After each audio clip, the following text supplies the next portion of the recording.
Welcome back into One-on-One, New York's longest-running sports call-in show. I am Danny Scott, joined with Sam Davis, and we got a very special guest here on the campus of Fordham. Special, yes. Tim DeMorat, quarterback of the football team, having an absolutely electric year. 3,000 passing yards, 33 touchdowns to only 4 interceptions through 7 games. Tim, thanks so much for being here. How you doing today? I'm doing great, man. Thanks for having me on. I feel like I'm a guest of College Game Day. You want to make some picks for us from college football? I'm down. You know, this season, obviously, a very, very good year for you guys. What do you think has really been different about this year? You know, you guys are a little bit of an older team, a lot of leadership on this group, but what's the biggest difference for you this year than years of past?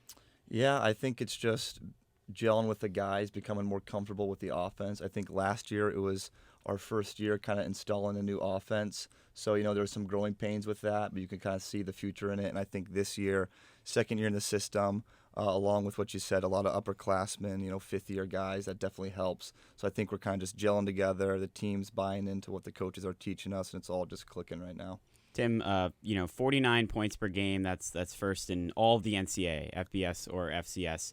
And I know you have a big matchup against Holy Cross coming up, and we'll talk about that. But looking back on the season to this point, you know, what can you say about the team as a whole and about how well that the offense has performed? Oh, I mean, it's been a fun ride this year. I think right now in the moment you're kind of just focusing on the next game, which is Holy Cross, and focus on the season. But I think, you know, we continue to take it one day at a time and finish the season how we want to. I think it'll be something that I'll look back on and the guys will look back on and be like, wow, that was, you know, a pretty special season that we had. So, I mean, I already brought up your stats this year. 3,000 passing yards, 33 touchdowns through 7 games. This is absolutely bonkers to any quarterback. But going into this year, was there anything different that you really did to prepare? Is there anything that you kind of took that next step before the season started?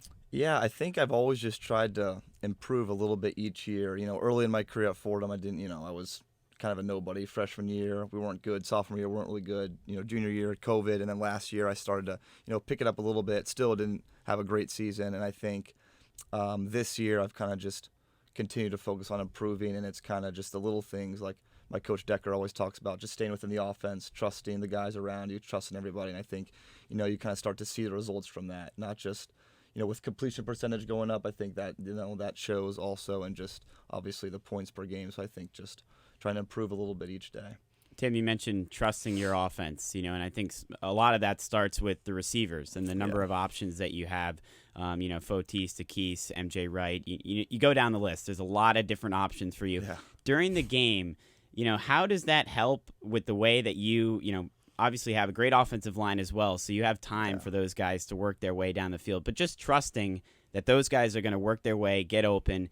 You know, how does that help your confidence? How does that help just the ins and outs of football as you're, you know, in the pocket looking through your kind of progressions? Oh, it's huge. I mean, sometimes it's hard because I can't get everybody the ball. Yeah. And some guys on the sideline were like, you know, don't worry, you're next, because Fotis will have a huge game. Yeah, because guys will have bad games, but really they're just, unfortunately, Right, you can't get everybody the ball. No, sometimes I feel bad. I'm like, don't worry, I'll get you the ball. I'm trying. But MJ will have a huge game. Fotis will have a big game to Keys. You know, it doesn't matter. So I think it's huge to be able to have those many options, you know, for me. I think, you know, teams can't just cover one guy. So if Fotis is getting, you know, bracketed a little bit, then I can just go outside to anybody else. So, you know, I'm blessed to have the receivers I have, and it's definitely makes my life a lot easier. So to start this year, you guys played in some shootouts. It was a couple of wild games. The Monmouth game was nuts. But over the last couple of weeks, the defense has really kind of stepped up. Yeah. How much pressure has that been? How much pressure has been relieved from you? You know, with the defense only allowing 14 points the last couple of weeks. It's huge. You know, the defense, we knew that they were going to come along. You know, some growing pains with them, maybe with first time with the defensive coordinator and things like that. So, you know, getting those guys gelled and together, I think they're really starting to come along these last few weeks. I think they kind of carried us in that Stony Brook game early. We kind of sputtered down a few drives, and defense just kept getting 3 and out. And then once, you know, other team can't score eventually, you know, our offense is going to pick up and score. So I think the defense is great. You know, they're doing great over there, a lot of leadership, and I think they're starting to click at the right time for sure. Looking ahead to, you know, Holy Cross, I'm very curious because I know, like, the media typically at times loves to kind of look at what it maybe happened last year with certain teams and say this is definitely going to motivate them. But I'm just curious, have you, as a team, have you guys thought about that game last year? Have you used that to motivate you, or at this point, this close to the game this year, is that something that you just kind of wash and forget about? Yeah, I think it's something you always remember. Yeah. That bitter taste last year on our home field, them, winning the Patriot League right there. So I think it's always in the back of your mind. But, we try and just treat it like any other game. They're a good team. They're going to be tough. They're well coached. They're disciplined. So we just got to have a great week of practice, watch film, prepare, and then just play the best game we can play and let the results, handle themselves. Yeah, so talking about that preparation, obviously this game has massive implications on a Patriot League title, on FCS playoffs, all of the above. It's arguably our biggest game this year. But what has been that preparation going into a game like Holy Cross where it's going to be a dogfight? Yeah, definitely. It's a lot of practice, a lot of film, just more film. That's all you can really do is prepare the best you can, with a great week of practice, getting the guys ready for specific plays we're gonna run against specific looks. So I think, it's just watching film and getting ready for those guys, definitely. Yeah, Tim, I just got one more for you here. Holy Cross in that second half last season, able to shut the offense down.